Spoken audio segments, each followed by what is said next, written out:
Bonjour, j'espère que vous allez bien, que tout se passe pour le mieux pour vous. Le Real est en finale, ouais, les gars, il y a eu de la danse, de la joie, il y a eu plein de choses, c'est le bonheur, c'est le plaisir, c'est la paix, c'est le football, c'est Madrid, c'est Bernabéu, c'est la finale de Ligue des Champions, c'est Wembley, c'est tout ça les gars, ça fait plaisir. On va revenir sur beaucoup de choses que j'ai pu constater depuis hier soir, l'après-match.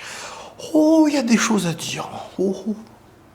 Préparez-vous, installez-vous, mettez-vous bien, mettez votre petite chemise, préparez votre repas, dites-moi ce que vous êtes en train de manger, en train de faire au moment où vous allez débuter cette vidéo, et on y va.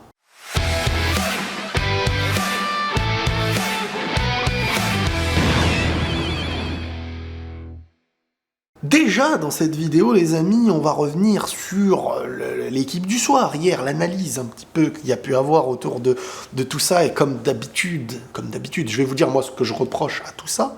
On va revenir sur plein d'aspects, on va revenir sur le fait de jeu de dernière minute, parce que c'est quand même quelque chose qui revient, forcément, je savais que ça allait être un... Pourquoi autant de minutes additionnelles? Ça aussi, c'est un sujet. Vinicius est-il devenu maintenant favori au Ballon d'Or? La cérémonie d'adieu qui risquerait d'avoir lieu donc ce week-end pour Mbappé au Parc des Princes. La performance de Mendy face à Sané. Lunin, Courtois en finale. Les événements où le Bayern aurait pu tuer le match. On va revenir aussi sur la détestation de Vinicius, toujours et encore agrandie et manipulée par les images. Et on va conclure avec, malheureusement, ce qu'est devenu le foot aux yeux de la parole qui est donnée à tout le monde sur des réseaux comme Twitter. On a, à mes yeux, remixé et trahi l'essence même de ce qu'est le foot, le terrain, le vestiaire, et j'en passe. Parce qu'aujourd'hui, tout le monde a la parole et tout le monde donne un avis et le but n'est plus de chercher la vérité. On commence maintenant avec l'équipe du soir. Comme je vous le dis, émission sympathique, avec des gens sympathiques, c'est que du football, donc on en parle, il n'y a pas de bataille ou de trucs comme ça, les gars, j'espère, en tout cas pour vous. Déjà, moi, hier... Après le match, je vous ai dit, moi je pense pas que ça y est, qu'il va y avoir quelque chose. Je veux dire, le Real a joué, le Real a dominé, le Real mérite sa qualification. T'as quand même le Real qui subit 2 buts refusés, donc on pourra pas dire l'arbitrage était pro-Real, parce que si t'es pro-Real, tu laisses pas 15 minutes additionnelles. À un moment donné, l'arbitre il dit maintenant je vous en rajoute que 2. Alors des choses que je vois très rarement, je veux dire, même des fois quand...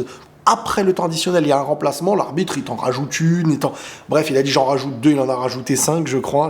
En tout cas, c'était pas 2, c'était je sais pas combien. Et ça a mené donc à tout ça, et je me disais, moi, je ne pense pas qu'il va y avoir de gros débats. Là, franchement, pour aller chercher une polémique, tu vois, tu me dis... Mais c'était sans oublier la malhonnêteté des gens. Voire plus. Que là, j'enquête, j'ai des échos de certaines choses, je ne vais pas en dire plus, mais je commence petit à petit à me dire « Ah, je comprends mieux !» Pourquoi cet acharnement? Je comprends de plus en plus, mais je ne sais pas à 100% si c'est vrai ou pas, mais on en reparlera peut-être un jour. Déjà, moi, je me pose une question. Quand l'équipe du soir lance, et comme premier sujet, c'est déjà l'arbitrage. Je me dis, attends, il y a eu 1 million de matchs où il y a des faits de jeu, un arbitre qui siffle avant et tout. On parle du match et tout, et là on revient sur le fait de jeu qui est l'arbitrage ou un mauvais... Et là en fait c'était le premier sujet, comme si c'était le sujet le plus important du match, alors que ce n'était pas le sujet le plus important du match. Parce que déjà, on parle d'un but refusé, c'est pas vrai. C'est pas un but refusé qui a eu lieu. C'est un hors-jeu sifflé trop tôt, qui ensuite stoppe une action... Et le gars aurait pu arrêter de jouer parce qu'il y a eu sifflet. Le gars a décidé de tirer. Moi, je le comprends. Mais je veux dire, logiquement, quand l'arbitre siffle, c'est fini l'action. Donc, s'il tire pas, il n'y a pas cette polémique. Mais le fait que lui, il a dit, moi, je vais tirer, alors qu'il y avait sifflet, et que derrière, la balle rentre dans les buts. Et encore une fois, je le comprends, je vous le dis, parce que moi, ça m'avait bien énervé quand ça avait eu lieu pour le Real Valence. Bizarrement, tout le monde avait les bonnes excuses contre le Real Valence. Là, il n'y a plus d'excuses possibles pour certains. Mais moi, je me suis dit, bon... C'est bon, il n'y a pas de... Les joueurs sont arrêtés, les gars, il y a les images. On voit que dans le premier duel, après le coup de sifflet final, déjà le duel est joué à moitié, je sais pas si c'est Valverde. Ensuite, l'autre, quand c'est Militao, t'as Militao qui va vraiment... au moment où il tire, il veut juste mettre le pied devant, mais l'action est finie, et t'as Lunin qui gaule pas. Donc déjà, l'arbitre siffle... C'est pas un but refusé, l'occasion. Un but refusé, c'est... Il y a but. Bon, mais non, refusé. Là, c'est pas un but refusé. C'est un arbitre qui siffle trop tôt, et il n'aurait pas dû siffler trop tôt. Mais en faire le fait de match, premier sujet, en parler, ramener un arbitre. Parce que moi, je me dis, attends, mais l'arbitre, il était déjà préparé, ça veut dire. Ah tiens. Ce même arbitre à qui, l'autre fois, ils avaient totalement manqué de respect dans une émission quand il n'a pas été dans leur sens. Bizarre, là, d'un coup, tout était d'accord. Il était d'accord avec toute l'émission, là. Ok, bon. Bizarre, quand même. Un arbitre, il était déjà prêt sur le plateau et tout. Bizarre. Premier sujet de l'émission, bizarre, bref. Donc moi, maintenant, quand on vient me dire que le premier sujet de ce match, c'est un hors-jeu sifflé trop tôt, je veux qu'on se comporte comme ça avec tout le monde. Et ça, on peut le faire. Et quand après on dit ouais mais ça revient toujours sur le Real, moi je peux dire, attends c'est bizarre, un arbitre qui a rajouté 15 minutes 15 minutes, est-ce qu'il y avait la sensation qu'il y avait 15 minutes à rajouter là? Moi j'ai pas la sensation. J'ai vu des matchs avec beaucoup plus de temps d'arrêt, mais bon. Il y avait beaucoup de choses à dire pourtant. Le sujet qui a été le plus long, je crois, c'est l'un des sujets de l'émission qui a été le plus long. Ça chamboule le match, ça chamboule le score, ça chamboule...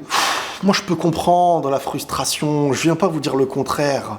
Mais ce n'est pas un sujet primaire, ce truc-là. Le sujet primaire, c'est le match de tout ce qui s'est passé. L'arbitre, 2 fois, siffle un hors-jeu. 2 fois annule un but du Real. Un arbitre à Madrid qui serait favorisé pour le Real ne rajoute pas 15 minutes en fin de match. Je veux dire, il aurait des éléments pour faciliter cette finalité. Il leur retire pas de but, pas 2 buts. Faut savoir, c'est favorisé, c'est pas favorisé. Et moi, là, je reviens sur le sujet aussi longtemps que vous, parce que franchement, vous êtes de mauvaise foi.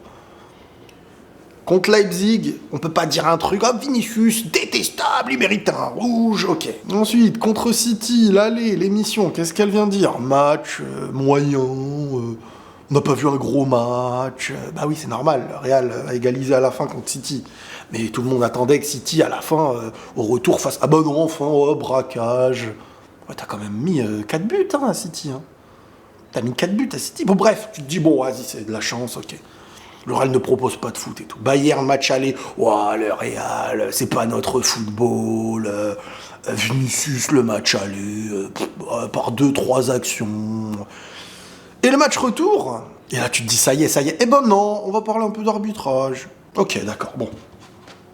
Bref, moi je vous dis en tout cas que tout ça n'est pas lié au hasard. C'est tout ce que j'ai à vous dire. Mais on continue l'enquête. Maintenant, pourquoi autant de minutes données? 15 minutes. Franchement, des actions, ça y est, c'était fini et tout. Non, il en rajoute. Vinicius, maintenant on va revenir sur le football, les amis. Vinicius, ballon d'or, pas ballon d'or. Alors moi, je reviens sur ce que je vous disais. Je vous disais que pour moi, à la fin de la saison, les 2 premiers seront Bellingham et Mbappé. Je me trompe très rarement dans le top 3 du ballon d'or. Hein, et très souvent à l'avance. Hein. J'estimais que Vinicius pourrait être top 5, mais il est vrai que là, il est en train de marquer des esprits de manière oufissime sur la fin de saison. Et le truc, c'est qu'il a une forme de régularité. Donc, attention, il ne faut pas non plus trop s'arrêter sur le présent. Moi, je souhaite du fond du cœur qu'il ait le ballon d'or devant tout le monde.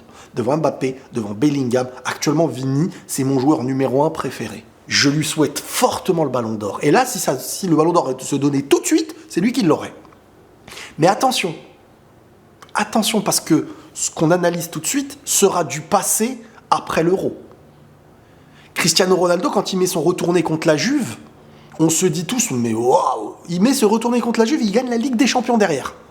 Et je crois qu'il est meilleur buteur, je suis pas sûr. Mais je crois qu'il était meilleur buteur de Ligue des Champions en ce moment-là. C'est pas lui qui a pris le ballon d'or, hein. C'est Modric. C'est même pas le gagnant de la Coupe du Monde non plus derrière. Donc, attention. Ça va être celui qui marquera le plus les esprits, additionné bien sûr que celui qui gagne avec des champions là, s'il marque les esprits avec l'équipe nationale à l'Euro ou à la Copa, c'est une grosse addition. Mais on n'est pas non plus assuré encore. Moi, c'est juste ça que je veux vous dire. Aujourd'hui, Mbappé, pour moi, Vinicius, aujourd'hui, là, alors qu'il monte dans le top 3, il peut être premier. Il peut être deuxième, il peut être troisième. Quand je dis monte dans le top 3, ça ne veut pas dire qu'il est troisième. Mais avant tout ça, je pense que les votes n'auraient pas encore été pour lui. Là, et c'est les moments clés, hein, quart, demi et finale. Si il n'y avait pas d'Euro ou de Copa, je te dis que là, je te dis c'est lui ou Bellingham en fait. Ça dépendrait peut-être de la finale ou des voix, mais c'est lui ou Bellingham, j'aurais dit. Pourquoi Bellingham? Parce que Bellingham en fait marque les points sur la saison entière.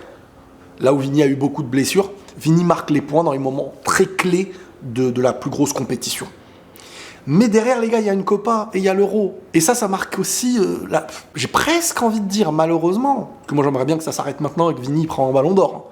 C'est mon rêve de la voir Vini avec un ballon d'or cette saison. Mais l'Euro peut, je veux dire, faire oublier des choses.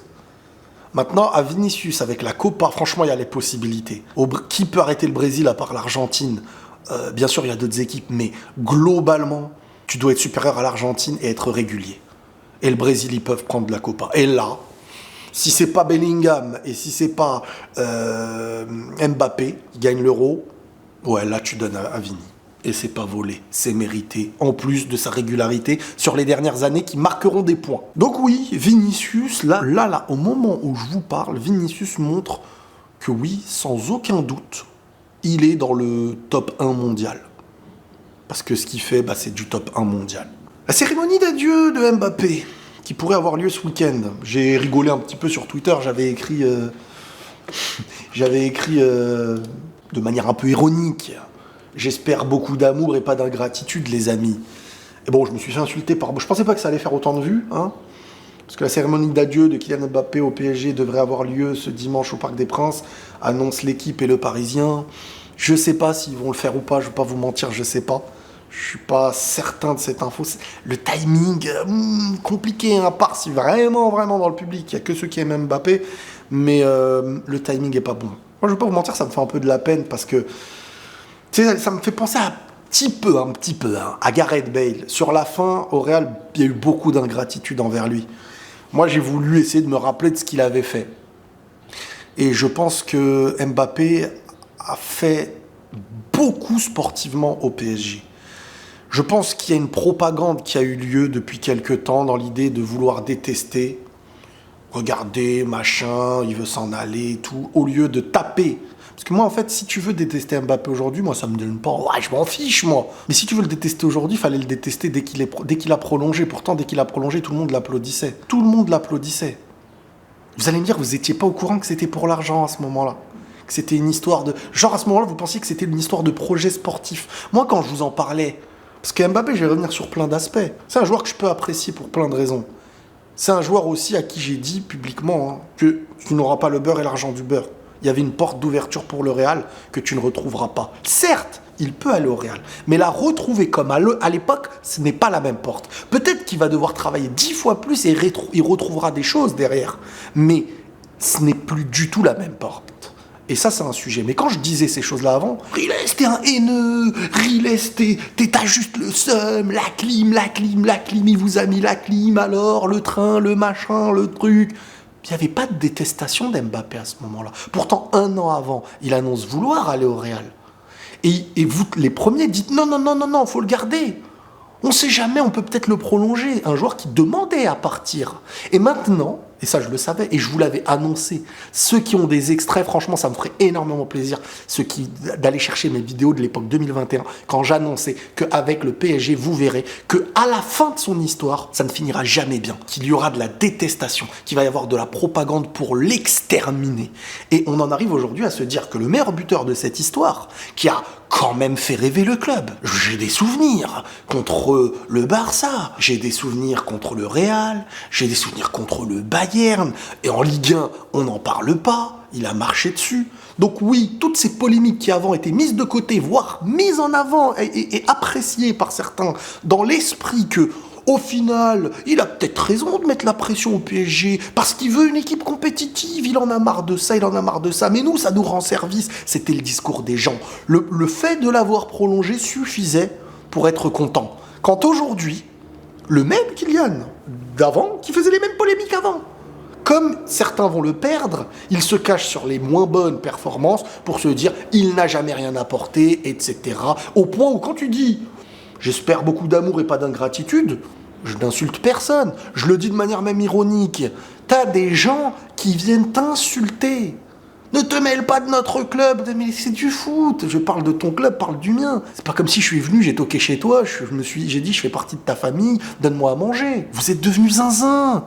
Je vois des propres frères qui favorisent leur rapport à leur club pour créer une distance avec ce qu'ils appellent être des frères. Je vois des dingueries, le foot a rendu fou les gens. C'est devenu votre élément principal sur Terre pour décider à vos yeux qui est proche de vous et qui en est loin. Et l'histoire fraternelle, machin et tout, arrêtez vos salades. Bien beau de nous appeler mon frère, Harry et tout. Mais franchement, je trouve ça très détestable de voir que pour du football, certains, vous êtes prêts à écraser, à insulter, et sans réfléchir. C'est du foot. Là, je suis dans la joie que le Real est en finale. Mais quand je reviens sur Terre, je me dis, on n'est pas les plus gros idiots de la planète à se faire la guerre pour un ballon. Je vois des supporters insultés, des jeunes, des plus jeunes, des plus vieux. Alors là, je parle que de propos. J'imagine même pas les violents, Alors si le foot arrive à nous soumettre et à nous distancer les uns des autres comme ça, j'imagine même pas à la fin du monde ce que ça va être. On est esclaves de ces choses-là, les gars. On peut kiffer, c'est une passion, mais remettez-vous sur terre. Bref, moi je kiffe l'échange d'idées, le partage d'opinions, l'ironie, le troll, la rigolade quand elle est raisonnable, intelligente. On recherche la vérité partout. Si on veut faire de l'analyse du foot, parlons de vérité du foot. Si on veut le faire dans la vie, parlons de la vérité de la vie. Mais il y a des éléments principaux, des choses solides au-dessus. On est des frérots, on est humains, on se respecte. Ton club, je m'en fiche de qui tu supportes, t'as pas à me le dire pour qu'on se prenne dans les bras. Je veux dire, il y a des choses qui passent au-dessus. Les gars, cet aspect-là arrive à vous dire, je souhaite un malheur à celui que je considère être mon frère. Si tout le monde m'insulte, ça va faire plaisir à certains et tout. Waouh, le manque de recul. Donc franchement, moi ça me déçoit énormément. Donc bref, pour revenir à Mbappé a marqué l'histoire du PSG. Il ne sera pas le plus aimé de cette histoire, je n'en doute pas. Et il y a des choses sur lesquelles, d'une certaine manière, il n'a pas fait les choses pour. Lui, en fait, sportivement, à 95%, personne ne pouvait lui reprocher le sportif. Il n'y a que cette année, réellement, où on lui reprochera vraiment de ne pas s'être donné. Alors oui, il a raté des matchs, Cristiano en a raté, et tout. Plein de joueurs en ont raté, et je ne les compare pas. Moi, j'ai jamais mis Mbappé dans la case des Messi, Cristiano. C'est vous qui jouez à ce jeu-là à l'époque. J'en entendais certains dire Mbappé, meilleur même que R9 et tout, parce que bon, ça, le matrixage que vous aviez ne doit pas, parce qu'aujourd'hui vous vous réveillez, vous faire insulter les autres, en fait.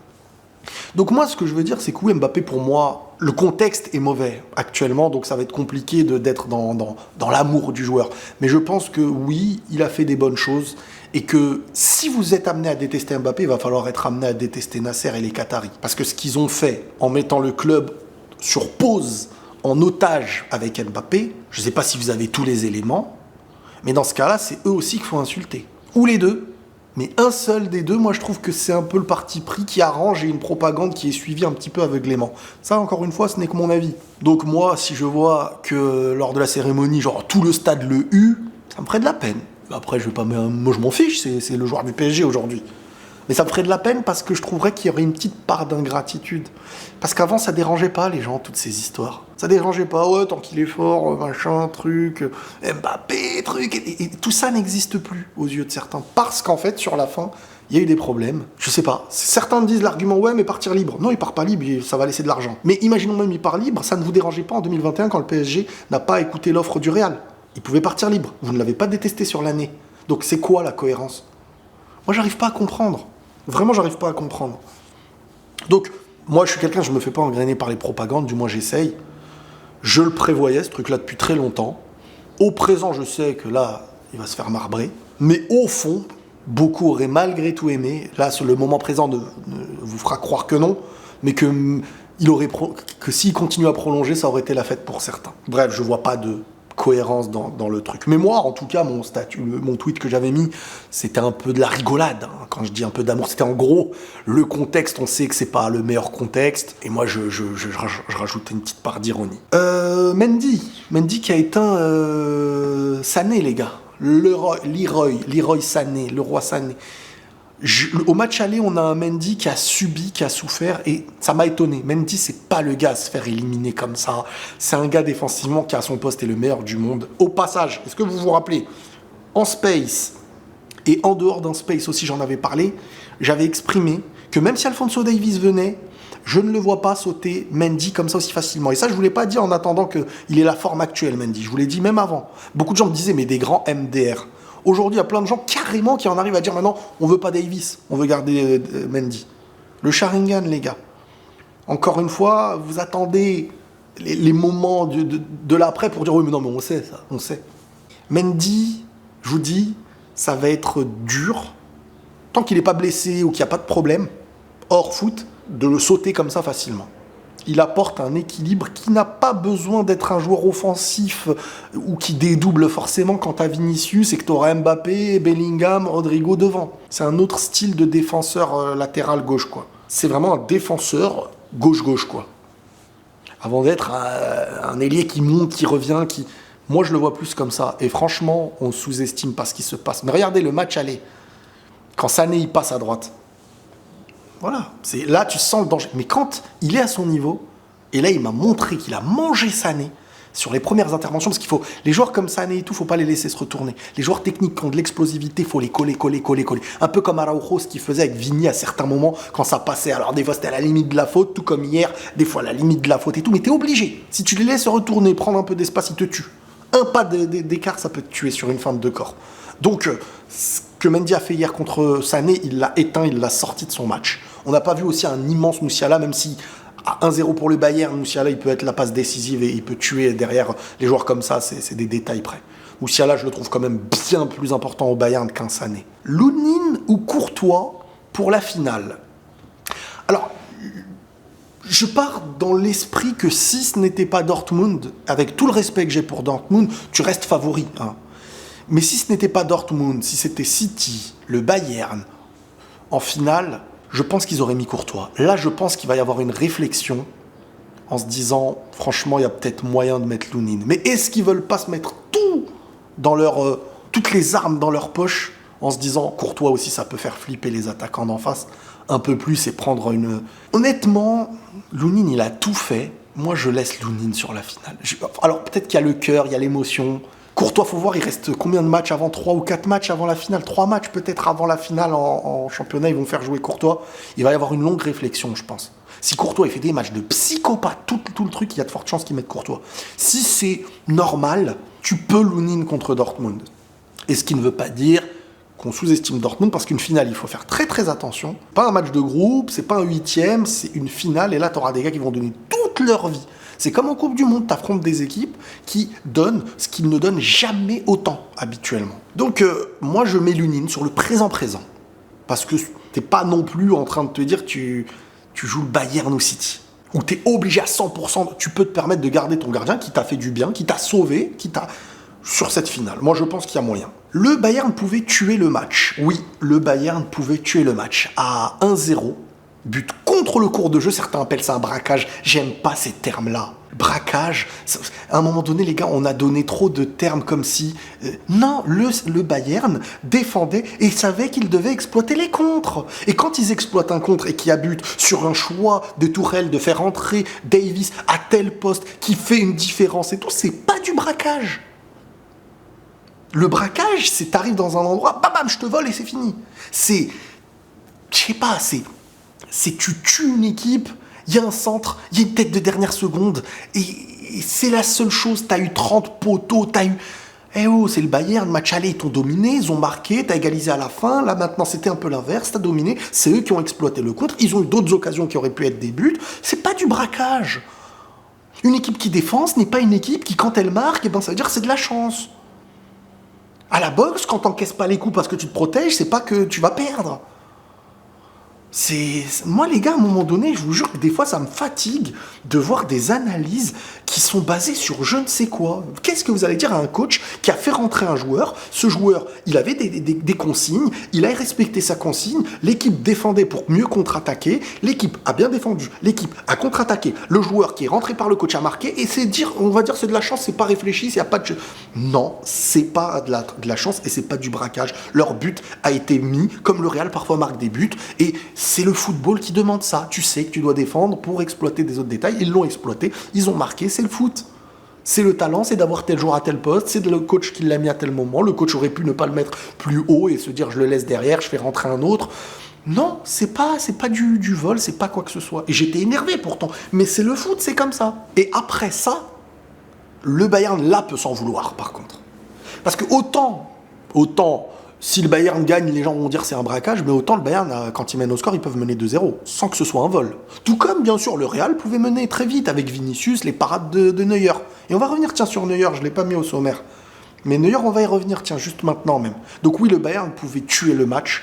Et le fait de jeu le plus important pour cette idée de tuer le match, c'était la contre-attaque à 3 contre 1 avec Mendy et un retour aussi magistral de Modric. Parce que là, s'il joue la première passe vraiment en profondeur, là, tu te retrouves dans... Je parle pas de la profondeur du bas, je parle de la profondeur du haut, je sais plus c'était qui. Là, ça peut changer tout. Ensuite, t'as aussi un Harry Kane. Harry Kane, il est dans la représentation de beaucoup d'échecs, ce joueur, malgré tout. Il est très, très, très, très fort.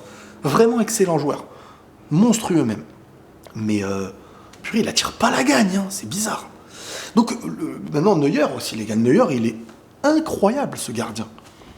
Je pensais au début d'année que ça y est, on était sur la fin, qu'on n'allait plus le revoir, qu'il n'allait plus éteindre de grands clubs. Et il allait éteindre le Real. Hein. Il allait éteindre le Real, ça se joue à ça. Hein. Une frappe de Vigny avec le rebond devant, là où il la relâche. La petite boulette, on va dire, malgré tout. Et sinon, il t'éteignait le Real. Hein.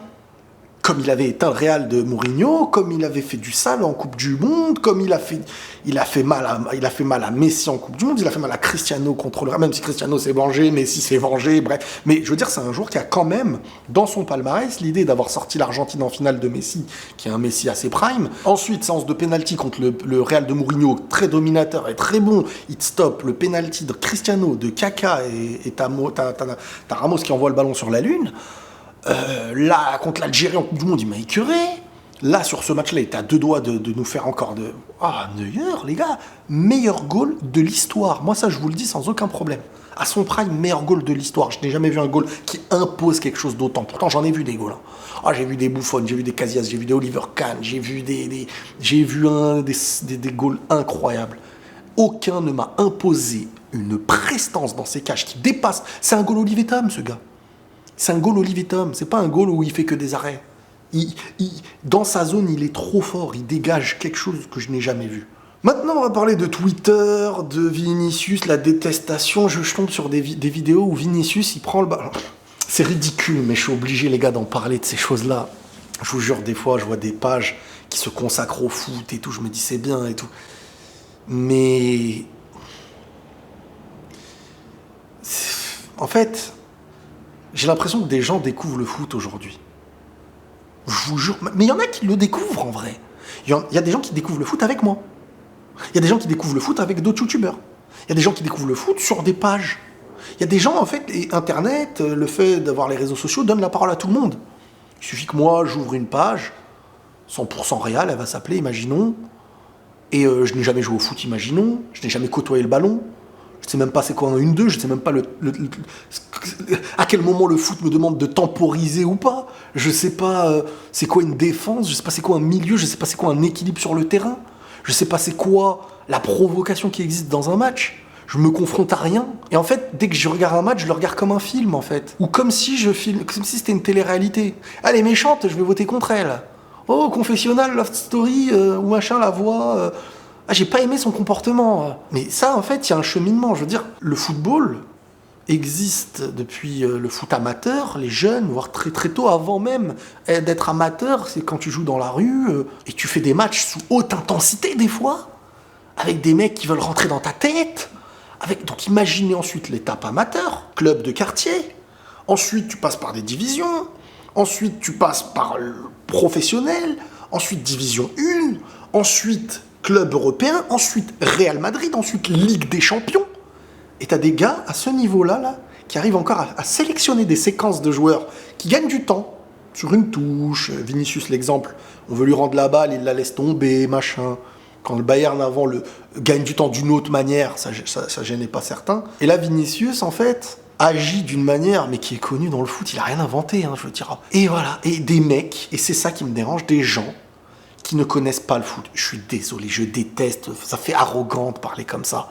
Mais on ne connaît pas le foot quand un match a lieu, qu'on sélectionne des séquences d'un comportement d'un joueur qui ne rend pas le ballon, ou qui parle, ou qui se dispute, ou qui veut prendre mentalement sa place, ou qui veut rentrer dans la tête de l'adversaire et tout. Mais alors les gars, n'allez jamais suivre les foot amateurs, entre les publics de malades mentales que parfois même je ne respecte même pas par rapport à ce qu'ils font, et les duels qui existent entre un ailier et le latéral défensif, ce qui se dit pendant le match, Et au coup de sifflet de finale, quand ils se tapent dans la main, qu'ils se prennent, fin du match, vas-y, t'as trop voulu rentrer dans ma tête, machin, truc. Enfin, moi vraiment, je n'ai pas les mots, je sais pas quoi dire face à des gens qui pensent suivre le foot, mais qui en fait suivent une télé-réalité, qui ont besoin de dire lui il est agréable, lui il est détestable, lui il est ça, lui il est ça. Et il y a 90% de temps des propos sur j'aime ou j'aime pas, j'aime ou j'aime pas, j'aime ou j'aime pas. Et le foot, ce qu'il te propose en demi-finale de Ligue des Champions, tu ne le regardes même pas. Il va falloir revenir à la case amateur, aller sur le terrain, jouer au foot, et ensuite tu vas dire waouh! Mais parler foot en vrai, mais je parlais pas de foot avant. Je parlais pas de foot avant. Je vous jure, les gars, faut revenir au terrain. Et vous allez voir un univers que vous n'avez jamais connu, je crois. Et c'est avec toute la modestie possible de mon petit étage à moi que je vous dis ça. Mais ça ne donne qu'envie de se moquer de vous quand vous partagez des extraits d'un joueur qui fait ça, d'un joueur qui... Franchement, c'est ne rien connaître au foot que d'agir comme ça. Moi, je vous le dis sincèrement. Et c'est pas moi qui parle, c'est les faits, c'est ne rien connaître. Maintenant, la volonté de la détestation de Vinicius, c'est autre chose, parce que Vinicius, en fait, maintenant... il devient meilleur joueur du monde sur le moment tout de suite là. Il devient meilleur joueur du monde, premier au Ballon d'Or et tout. Bon, le foot ça va vite, hein. Moi je vous ai dit. Hier il est pas promis, aujourd'hui il est promis, demain il sera peut-être pas promis. Mais il y a 1 milliard de choses à évoquer. Ouais, il est fort, entre parenthèses, mais blablabla, je le déteste parce que le n'a pas le droit de respecter ça, blablabla. Non, l'inverse. Un joueur qui peut être détestable, mais son football c'est ceci ou cela. Parce que sinon... faut aller sur mon autre chaîne, les pensées de Riles. Et là, on analyse un peu plus l'humain, la sociologie, les choses, le comportement humain. Mais ça, en vrai, vous vous en foutez, je veux dire. Quand Suarez, il a un mauvais comportement, ses embrouilles avec Evra, quand ça, pour certains même, je sais pas moi ce qui a été dit, est-ce qu'il y avait du racisme ou pas, un mec qui est capable de mordre Chiellini, les Alba, les Casemiro, c'est des joueurs, ils peuvent être détestables sur le terrain, mais c'est leur comportement qui est bénéfique. Moi, je vous ai toujours dit, tant que c'est bénéfique à ton équipe, mais que l'autre, il pleure de ton comportement, prends une télécommande, allume la chaîne de Secret Story, et tu veux regarder des gens dans un confessionnal se plaindre de comportement de leurs voisins, c'est ça qu'il faut faire. C'est pas de regarder un match de foot en attendant que tout ne soit que football, ballon. C'est ne pas connaître le foot. Le foot, c'est rentrer dans la tête du gars et le faire sortir en espérant qu'il prend un rouge. Le foot, depuis toujours, c'est Materazzi ce qu'il a fait à Zidane. Le foot, c'est ça. Ce qu'il y a au ballon, c'est ton rapport au ballon. Des gens techniques, il y en a plein. Tu vas tomber sur des crapules en face de toi. Si t'es un mec qui veut provoquer footballistiquement, et ben t'as des joueurs, ils disent, moi je vais être plus crapule que l'autre. Je rentre dans sa tête et je le dribble. Mais il faudrait qu'on fasse intervenir des coachs aussi, les gars. Des coachs des coachs de clubs amateurs qui viennent et qui parlent. Franchement, s'il y a des coachs parmi vous vous savez de quoi je parle, de ce à quoi vos joueurs sont confrontés chaque week-end et tout. Franchement, ça c'est à faire, ça. Ramener des coachs qui vont un peu parler de comment se passe le foot au-delà du ballon. Le football de provocation, le fait, ne rentre pas dans sa tête, ne laisse pas rentrer dans ta tête, machin, truc et tout. La manière dont un coach peut dire à ses joueurs, par contre là, stratégiquement, il faut gagner du temps. Là, par contre, s'il vous plaît, venez montrer aux gens, parce que moi, les gens me prennent pour un zouave. Vous qui avez les compétences de coach, tiens, j'en connais en plus, tiens. J'en connais, je crois que je vais faire intervenir des coachs. Et qui viennent apprendre aux gens que le foot, ce n'est pas que tes pieds et le ballon. Et que sinon, on va parler de toi pendant 3 mois, de tes détestables, tes machins et tout. Bref, voilà globalement ce que j'avais envie de dire dans cette grosse vidéo, les gars. Et les amis, faut liker la famille. Donc voilà les amis, on se retrouve très prochainement pour une prochaine vidéo. Et le Real est en finale de Ligue des Champions, ça fait plaisir. Prenez tous soin de vous. Et la paix sur vous.